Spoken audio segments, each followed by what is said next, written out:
So the U.S. has this handshake agreement with the Houthis in Yemen. Basically says, you don't attack us, we don't attack you. Us meaning any commercial vessel that is flying an American flag. Don't give them the smoke if they're going through the Gulf of Aden or if they're in the Red Sea. You won't get the smoke from us. And that has bringing me caution with the stuff that's going on right now in the region, because the first Red Sea attack on a commercial vessel has happened since December of 2024. Mind you, when President Trump took the reins of the presidency for 2.0, they did lay down the smoke with the Houthis in March of 2025. And so the first Red Sea attack on a commercial shipping vessel since December of last year was launched by the Houthis. They've taken claim of this attack on Magic Seas. This is a Liberian registered Magic Seas, was hit with multiple explosive laden drone boats, rocket propelled grenades, small arms fired, and it just makes me draw pause, because right after that happened, Israel and the IDF forces, they came and brought some smoke to Yemen and the Houthis. We'll talk about that here in a second, but U.S. blames Hamas for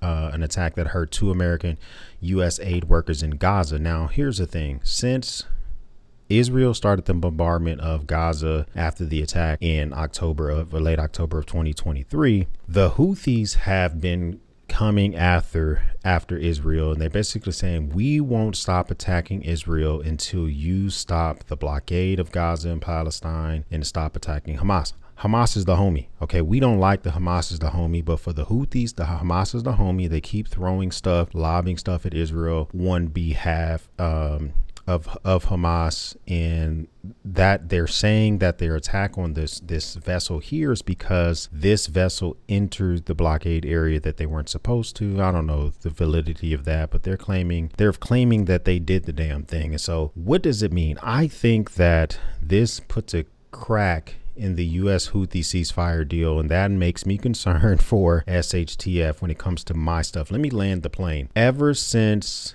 the inflamed tensions in the region, that is commercial vessels being attacked in December of 2024, that is us coming back at the Houthis in March of 2025, that is just us kind of handling our business and doing a ceasefire and then going after Iran. Shipping in the Gulf of Aden, the Red Sea, is down 60%. Tons of commercial ships and companies have decided they're just going to go around Africa. They're just going to go around the southern part of Africa. They're not even going to mess with the Gulf of Aden. They're not even going to just go anywhere near this region itself. And this is the region I'm talking about here, which is if you're getting oil out of the Gulf, or if you're coming from the Gulf of Aden, if you're coming from the Persian Gulf, and the easiest way to the Mediterranean is through the Gulf of Aden and up through the Red Sea, and then you can go forth there, go near Jordan.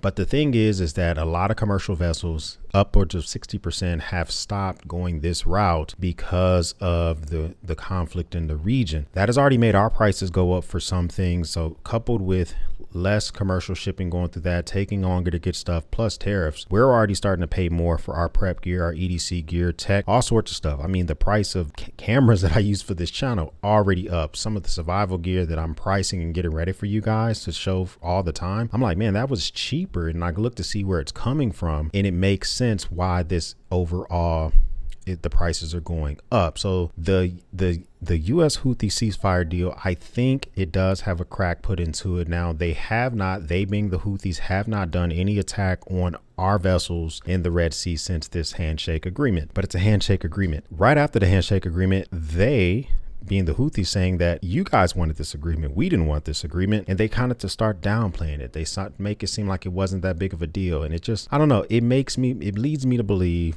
that this type of agreement, we could be dragged back into another conflict with another Iran aligned group in the Middle East, and I'm kind of getting tired of it. Now, the attack that Israel did on the Houthis, they did two things. They hit the ports in Yemen, and they also hit this ship that the Houthis took over in November in 2023. It was a bold takeover of this ship that they did. This is the cargo vessel called the Galaxy Leader. Israel strikes this vessel. They were using this vessel. They put a radar on it, and then they were floating it through the Gulf of Aden and in the Red Sea, and they were using it to track vessels, to track all sorts of stuff, aircrafts, and they were they commandeered it, and they even released footage of them doing it in like a boat. This is like them literally taking over the ship in November of 2023. They came aboard, they brought vessels near the ship, they landed several helicopters, and then they filmed it as they took the ship over. Eventually, they let the crew go. What incentive do they have not to go after U.S. vessels? Well, they don't want to get the smoke from us. So I think that's one reason, and they've been pretty consistent with their message. We will continue attacking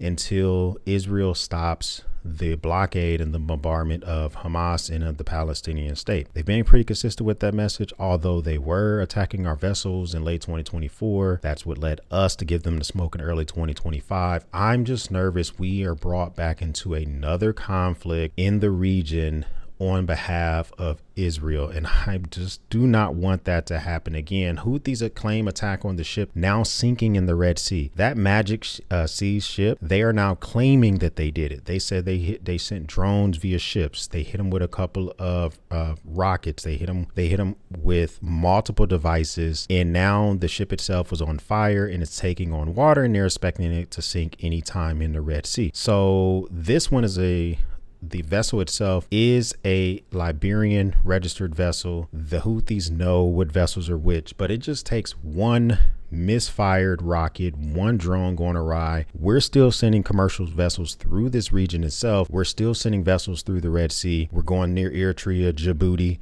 We're going up near Egypt and Jordan.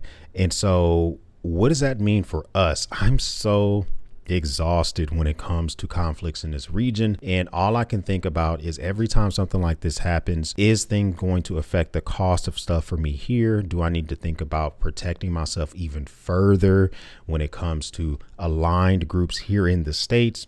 I want to do a video here about knuckleheads, sleeper cells, and false flags, because I think there are three different groups of people who would do some type of attacks here in the United States on behalf of any of these groups. And these type of attacks just once again exhaust me in the thought of having to do that. So for you, the advice I would give for anybody trying to be a prepared citizen, I'm still 100% big on Second Amendment. If you want to just make sure yourself is always plussed up, always have the ammo or the things that you think that you're going to need. And if a tax is gone, maybe yourself thinking about getting yourself a can. I'm always doing that. Now I'm starting to think about getting a truck gun. I'm on the fence about it, thinking about doing stuff like that. Now, I don't know about the Houthis' capability when it comes to cyber attacks and stuff like that. I know that they are Iranian backed, and Iran is super good at that type of stuff. I'm still really big on protecting your stuff digitally with something like Aura, and that is something that I'm very keen on. They're not sponsoring this video, but I once again just want to let you know that I use Aura literally both of my phones on my router to keep a DDoS attack. I search my name or search my name to make sure I'm not on the dark web. None of my kids are on the dark web. They look my social security numbers up. If my information is with data brokers, they get me away from that. I don't want my information being stolen again. It happened to me. It made me feel naked. It made me feel just raw. 2014, myself plus nearly a million other Americans' information was stolen by the Chinese.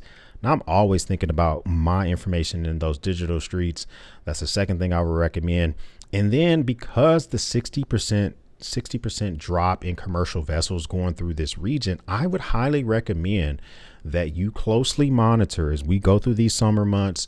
You closely monitor things that you may need. We're entering hurricane season, so a lot of the power stations and emergency equipment that comes from China, we know a lot of stuff like EcoFlow and DAPS and stuff from All Powers and Blue Eddy. All that stuff's made in China. It's well made, but it's made in China. Those companies keep a very big stockpile here in the United States. That's how they can keep the pricing kind of low. But eventually they have to bring more stuff over, and they're not flying it over. It's coming over via ship. If you're thinking about buying that stuff, this might be the time when you say, hey, you know what? Maybe I pull the trigger on the deep freezer. Maybe I pull the trigger on a 1 kilowatt power station. Maybe I pull the trigger on additional supplies that I need. You may want to do that now. Just keep your eye out on this situation. Hopefully there's no escalation that involves us having to exhaust ourselves and go in there once again. But what do you think about this attack? The Houthis are attacking again. Israel's striking back. They don't seem to be backing down. Seems like we are on high alert, and I would not be surprised if the FPCON levels are raised in the Central Command or in that region whatsoever for our military bases. But I want to know your opinions down below as well. If the first time stopping by, hit the subscribe button. I would love to have you a part of the battalion. If this is not your first time stopping by, well, thank you once again for watching me run my grape. For everyone else, we'll speak soon.